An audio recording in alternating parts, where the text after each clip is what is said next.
Did you know that only about 27% of Americans have enough emergency savings to cover 6 months of living expenses? Personally speaking, after we purchased our new home in 2024, we've had to replace a hot water heater, replace the stairs, and get a new roof. Let me tell you, it was expensive.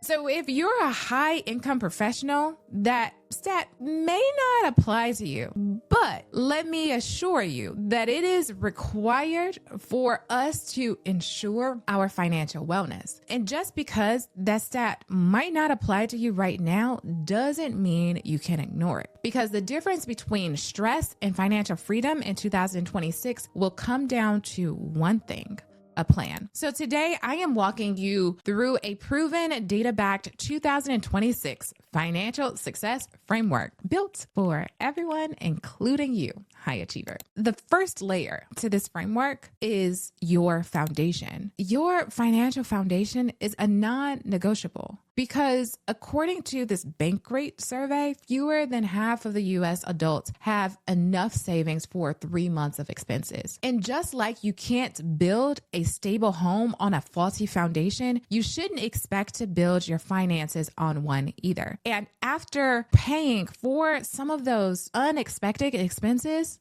guess what we've had to do? Refund our emergency fund and replace what we had used. So even as high income professionals, you have to create a strategy for planning for the unexpected, funding it, and for replacing those funds. And if you start elsewhere, investing aggressively, buying real estate, or chasing high returns before the fundamentals, budgeting, emergency fund, and being properly insured, you risk being forced to liquidate your investments at the worst possible time. So what you want to do is to build and rebuild, which is where we are in 2026, your 6-month emergency fund. If you're in a volatile profession or have a regular income, you want to consider more, maybe 9 to 12 months. And once that safety net is in place, you can make moves for other investments confidently. And what I recommend is that you have your emergency fund labeled as an emergency fund to ensure that it is only used for emergencies, and you label it with a specific amount that is needed, and you want to automate a contribution each month, no matter how big or small. Now, the second layer is income and insights. Money is not all logical. It's emotional. And no matter how much money you have or how much you make, you will likely want more. And this is why the next step, income and insights, is not just important to understand how much money you are making, but also how it feels making it. Too often, I see healthcare professionals picking up extra shifts for more money with no intention for the money, or worse, burning out to pursue money. And we have to remember that income is just one part of the money equation. Remember, I've said this before and I will say it again. The money equation is your income minus your expenses equals your opportunity. But most people don't measure their expenses, and you can't optimize what you don't measure. You want to track every source of income, track all your fixed and variable expenses, know your debt, the balances, the interest rates, and minimum payments, and keep an updated net worth spreadsheet. This is something that I do every month. And remember, your net worth is not your self-worth. It just tells you exactly where you are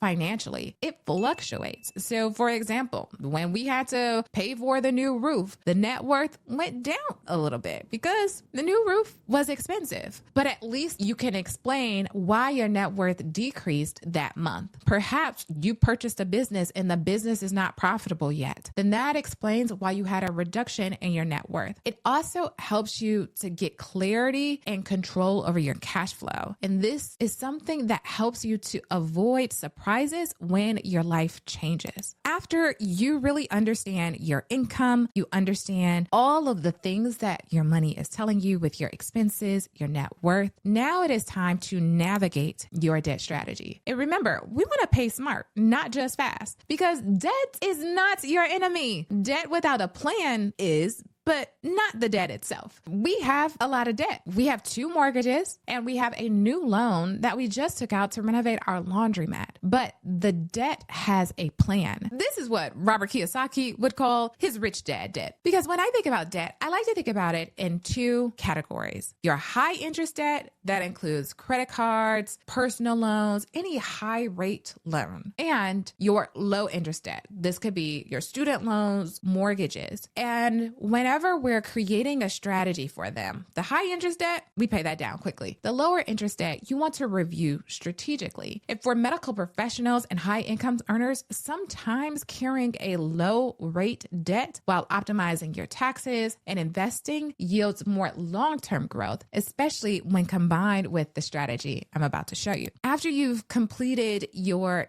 debt plan, the next layer is to automate everything. And this is really the key to consistency. Studies and financial strategy show that people who automate savings and investments are far more likely to reach their goals. Here are a few automations that I have set up in our accounts and what you should set up as well. An auto transfer to your emergency fund from your checking or savings each payday. You can actually do this straight from your employer. So you can take out the middleman and it goes straight to the account that it needs to be in. Then you want to automate your contributions to your retirement accounts. That's 401k, 457B, IRA, HSA, all automated. I don't think about savings. I just know that I have set it up to maximize those accounts each and every year. And in 2026, remember that 401k and 457B have an increase to $24,500. And if you stay until the next layer, I will teach you exactly how to calculate your contributions. And the last thing you want to automate is automate your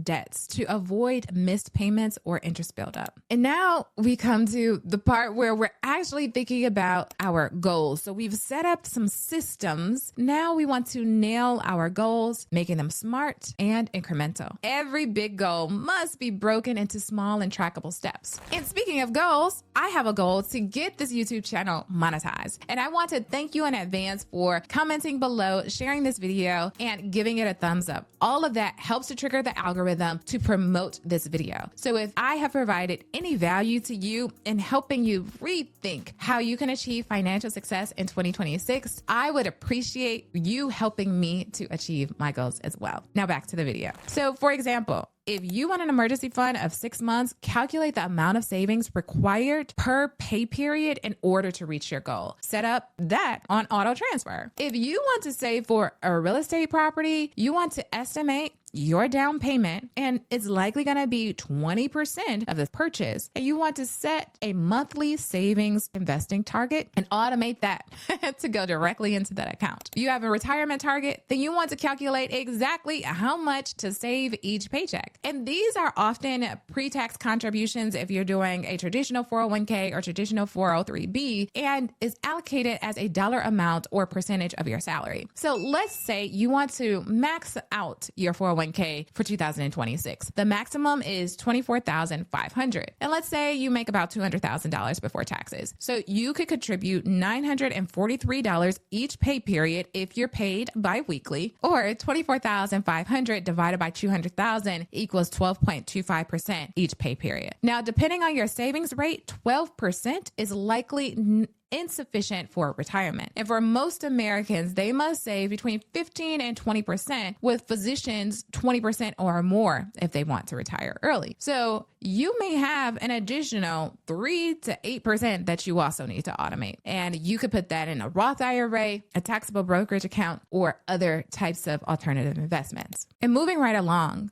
you want to compound and grow using time as your ally. Now, remember, when we say save, we actually mean investing, because with interest rates dropping, savings will not keep up with inflation. And the long-term stock market return assumes consistent investing and reinvesting your dividends have an average about 10% per year over long periods. So that means investing early and consistently gives you the most upside. Starting at 30 versus waiting until 40 could mean thousands of dollars in retirement wealth. So what to do now? if you're a high income earner, is max out those tax advantage accounts, your 401ks, your 457Bs, your IRAs, your HSAs, and then funnel the surplus into a diversified brokerage account or some type of alternative investments, real estate, oil and gas, purchasing equity in a business, or entrepreneurship through acquisition. In addition to those financial contributions, you also want to remember compounding works for all other facets of wealth, your social, physical, and emotional wealth. So when you're creating your goals, don't just think about how you can make more money, because everything impacts your money. And the next step is to evaluate and evolve. Review your plan quarterly. A financial plan is not set it and forget it. Life changes.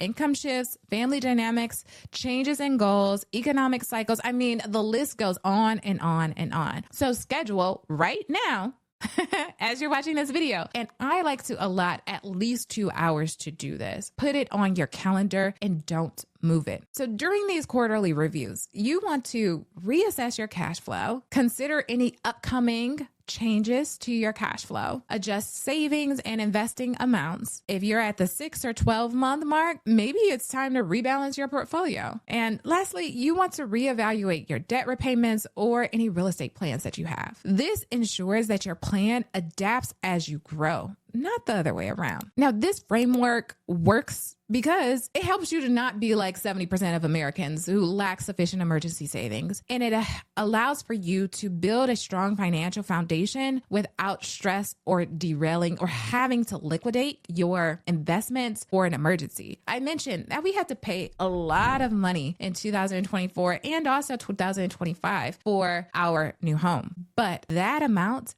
did not come out of our investing, was not impacting our cash flow because we pulled it from our emergency savings. Even as high income earners in 2026, we have to rebuild our emergency savings to accommodate for 6 months expenses. So this is something that you have to do continuously, even as high income earners. This framework works because it is focused on long-term growth. Long-term markets show 10% plus returns for patient investors who don't panic sell. And consistent automation helps you to reduce psychological friction and increase goal completion rates. So if you want 2026 to be different, it starts with today. Build or strengthen your foundation. Review your emergency fund. Have your expenses actually increased or decreased? And remember, put that amount there. You want to know your numbers inside and out. Automate as much as you can and let compounding work for you. And remember, not just in the financial sense, but also in the physical, mental, social sense as well. So if you're like me and you have not gone on a girls trip